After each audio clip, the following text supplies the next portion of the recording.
warahmatullahi wabarakatuh. Waalaikumsalam warahmatullahi wabarakatuh. Alhamdulillah wassalatu wassalamu ala rasulillah wa ala alihi wa sahbihi wa mawalah amma ba'dah.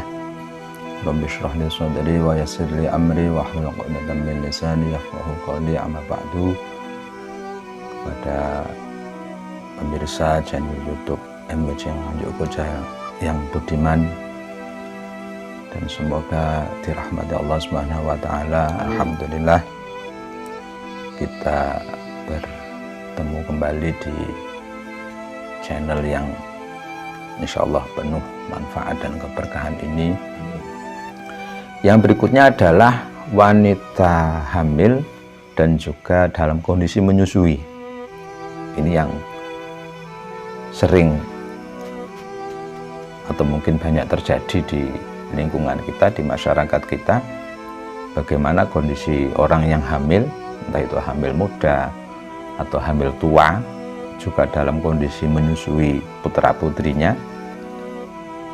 Ini ada beberapa pemilahan, ada 3 bentuk pemilahan konsekuensi yang ditanggung oleh wanita hamil dan juga wanita menyusui. Karena yang menyebabkan dia tidak berpuasa itu bisa terjadi karena dia memang mengkhawatirkan kondisi fisiknya atau mengkhawatirkan kondisi dan keselamatan bayinya, baik bayi yang masih di kandungan atau bayi yang dia susui, atau mengkhawatirkan keduanya. Ini ada pemilahan-pemilahannya.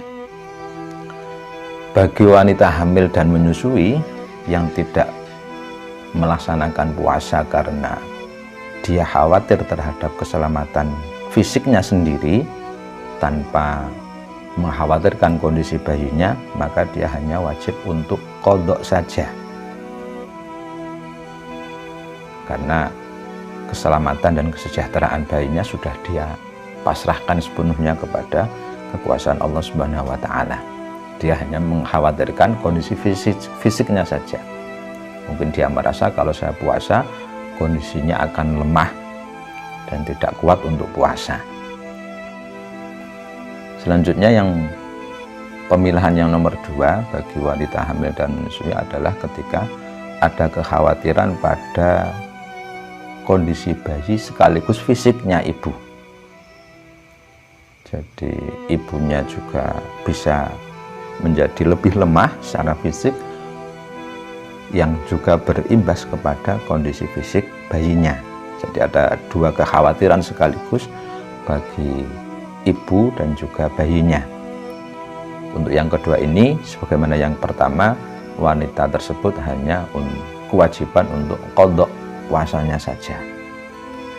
Dan yang nomor 3 adalah wanita hamil dan menyusui yang tidak berpuasa karena unsur ada kekhawatiran kepada kondisi bayinya saja.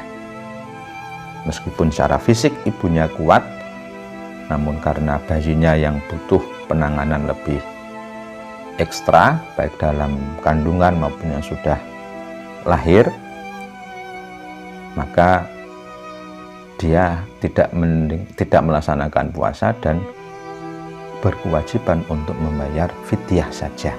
Jadi 3 hal ini yang sering menjadi problem bagi wanita di masyarakat kita, ibu-ibu di masyarakat kita. Ini perlu diperhatikan. Jadi ada kekhawatiran pada diri sendiri, ada kekhawatiran pada pribadi dan bayinya, dan yang nomor 3 ada kekhawatiran kepada bayinya saja. Untuk poin 1 dan 2 ini kewajiban qadha saja, dan yang nomor 3 hanya membayar fidyah saja, tidak ada kewajiban untuk qadha. Berikutnya yang tidak bisa melaksanakan puasa ini adalah anak kecil. Ini tentu tidak ada konsekuensi hukumnya sama sekali, karena memang secara syar'i anak kecil memang belum mukallaf, belum ada kewajiban untuk berpuasa. Berikutnya adalah orang yang tidak berpuasa karena dalam kondisi gangguan jiwa. Jika gangguan jiwanya disengaja karena ceroboh mungkin karena mengkonsumsi apa, akhirnya dia menjadi apa istilahnya, mengalami gangguan jiwa, maka jika tidak berpuasa dia hanya berkewajiban untuk qadha saja. Sedangkan gila yang memang tidak disengaja, memang ada riwayat mengalami gangguan jiwa, maka dia juga tidak berkewajiban untuk mengqadha, juga tidak ada kewajiban untuk membayar fidyah sebagaimana anak kecil, karena dalam kondisi gila unsur taklif atau sifat mukallafnya sudah hilang. Yang berikutnya adalah orang yang mati. Orang yang mati, orang yang meninggal dan memiliki hutang puasa karena uzur dan tidak memiliki kesempatan untuk mengqadha. Jadi ada orang meninggal kemudian memiliki hutang puasa memang karena uzur seperti sakit misal. Kemudian belum sempat sembuh dia meninggal, seperti orang yang sakit di bulan Ramadan, karena sakit akhirnya dia tidak berpuasa, belum selesai bulan Ramadan akhirnya dia meninggal dan tidak memiliki kesempatan, tentu tidak memiliki kesempatan karena dia meninggal di bulan Ramadan, maka puasa yang ditinggalkan selama hari-hari tersebut tidak wajib diqadha, sekaligus tidak wajib atau tidak ada ketentuan membayar fidyah. Lain halnya dengan orang yang meninggal memiliki hutang puasa tanpa uzur atau karena uzur namun dia memiliki kesempatan untuk memungkinkan mengqadha puasanya. Ini sedikit berbeda. Jadi meninggal punya hutang puasa tanpa uzur atau meninggal atau tidak puasa karena uzur dan menemukan waktu yang memungkinkan untuk mengqadha puasa. Jadi bisa jadi meninggalnya di setelah bulan Ramadan, kemudian dia meninggal setelah bulan suci Ramadan, dia meninggal karena dia selama bulan Ramadan memiliki hutang puasa, entah itu ada uzur atau tidak, dan sudah ada kesempatan namun tidak digunakan untuk mengqadha. Ini bagaimana? Ada dua pendapat menurut qaul qadimnya Imam Syafi'i. Ini ahli waris boleh memilih antara membayar fidyah atau mengqadha atas nama si mayit tersebut. Namun menurut qaul jadid, versi qaul yang kedua dari Imam Syafi'i, bahwa ahli waris hanya bisa memilih opsi memilih untuk membayar fidyah saja. Itu beberapa rincian terkait siapa yang tidak melaksanakan puasa dan konsekuensi yang harus dia tanggung setelah bulan Ramadan berakhir. Para pemirsa, terkait dengan fidyah, ya, terkait dengan fidyah itu berupa apa, kadarnya seberapa, harus diberikan kepada siapa, ini juga hal yang mungkin perlu kita pahami bersama, bahwa fidyah itu secara umum bisa kita artikan seperti disampaikan di awal tadi. Fidyah adalah tebusan untuk menebus kesalahan kita, dalam hal ini adalah meninggalkan kewajiban puasa di bulan suci Ramadan tadi. Fidyah dalam hal ini untuk menebus kesalahan karena tidak melaksanakan kewajiban puasa itu adalah dengan cara membayarkan sejumlah bahan makan pokok sebagaimana zakat, namun kadarnya adalah 1 mud. 1 mud jika kita konversikan dalam timbangan kita adalah kurang lebih 7 ons. 7 ons beras yang digunakan untuk mengganti 1 hari dari puasa yang kita tinggalkan. Dan itu berlaku kelipatannya. Sekali lagi itu berlaku untuk kelipatannya. Sehingga jika kita meninggalkan puasa selama 1 minggu semisal, maka jumlah yang harus dibayarkan adalah 1 mud kali 7. Berarti 7 kali 3, 21, berarti 2 kilo lebih 1 ons untuk mengganti puasa 7 hari tersebut. Sedangkan untuk alokasinya, alokasi pembayaran mud ini juga sedikit berbeda dengan zakat. Kalau untuk fidyah ini hanya diberikan kepada fuqara dan masakin saja. Jadi asnafnya atau kelompok yang bisa menerima atau yang berhak menerima mud atau fidyah berupa mud ini adalah orang fakir dan miskin saja.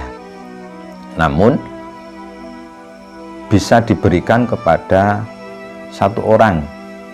Jadi semisal fidyahnya satu orang yang membayar 7 hari puasa, maka ini boleh diberikan kepada 1 orang saja atau 2 orang saja. Tidak harus satu mud diberikan 1 orang, kemudian hari kedua diberikan orang yang lain, ketiga diberikan orang lain. Tidak harus, bisa dijadikan 1 dan diberikan kepada 1 orang saja. Selanjutnya, sebagaimana zakat, ketika membayarkan fidyah ini berupa takaran 1 mud tadi, juga harus ada niatnya. Seperti zakat yang ditunaikan dengan aturan ada niatnya, fidyah pun juga ada aturan ketika membayarnya harus disertai niat. Bisa diniati, saya mengeluarkan fidyah ini untuk mengganti puasa saya karena sakit, untuk mengganti puasa saya karena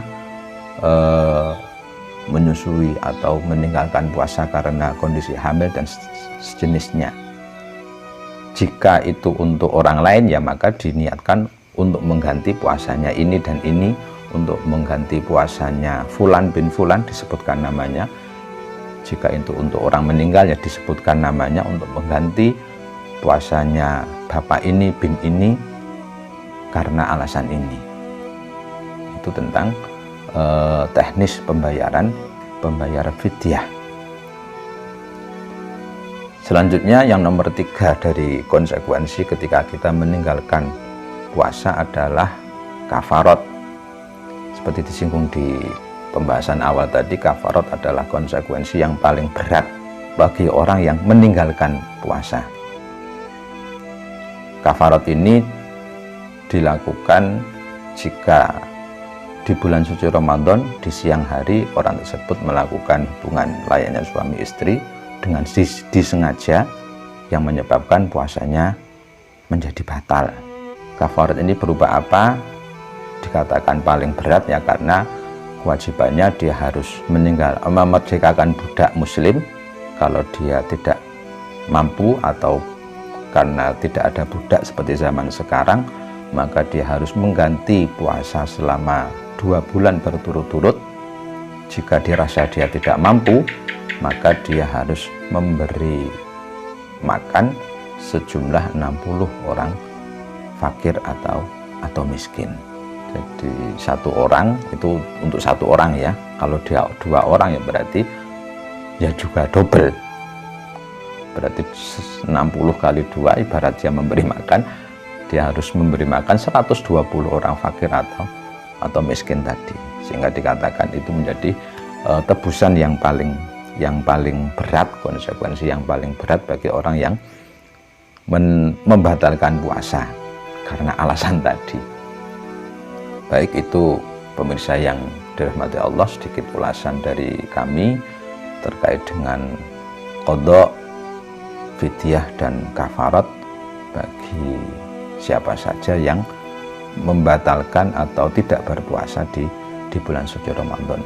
Semoga kita diberikan kekuatan oleh Allah Subhanahu wa taala untuk senantiasa bisa melaksanakan semua perintah-perintahnya, terutama selama bulan suci Ramadan ini, dan semoga channel ini semakin berkembang, semakin maju, dan semakin bisa menebar kemanfaatan untuk masyarakat kita. Kurang lebihnya kami mohon maaf. Ihdinas siratal mustaqim. Assalamualaikum warahmatullahi wabarakatuh.